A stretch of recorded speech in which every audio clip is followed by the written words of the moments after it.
bwe bagamba okuweerera baganda bo oba bakizibwebu ng'obusobozi obulina togeza n'obaleeta ewuwo. Kubanga bw'obaleeta e Kampala nabo bajja kwagala okusomera mu masomero ag'ebbeeyi. Kati kola bw'oti, it is very affordable bw'obaweerera nga bali eri mu kyalo gye bali. Mnamusomera ki ku Church of Uganda ono ali ku meya, okay, musasula meka taamu emitwalo 38 gwe nkusasulidde omwaka mulamba naawe omwaka mulamba naawe omwaka mulamba. Tobakwasa ssente balage banka slip kubanga bw'oziba bw'ate bazikozesa ebirala. That's the problem with black tax bannange. This is a very uncomfortable conversation naye tugyogereko.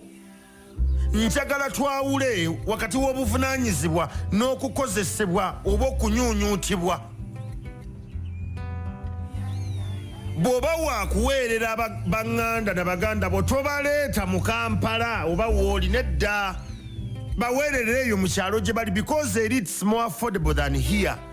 Bwe banajja wano bagenda kumera entondo, bagenda kugeyako, bagenda kwogera ebintu bingi because akakodya akaliwo ebiseera ebisinga bwe baleeta omuntu asomere wooli famire emuweereza baba baweereza spy abambega. Era abakadde bwe balaba nga tokyaba bulungi ssente nga bagamba Jowe nno yamaze bambi yasomye bulungi siniya 4 oba siniya 6 yandigisomeddeko eyo mu kibuga. Jowe omulimu gwe omukulu kuzaayo information waka. Ewakaawe embeera eri etya? Baatugamba omwana oyo alina ssente. Kati Jowe n'atandika okutottola ebyama byo eri. For finance you must be discreet. Abantu b'oyamba bw'aba si mukyalawo bayambire eri. Hands off management.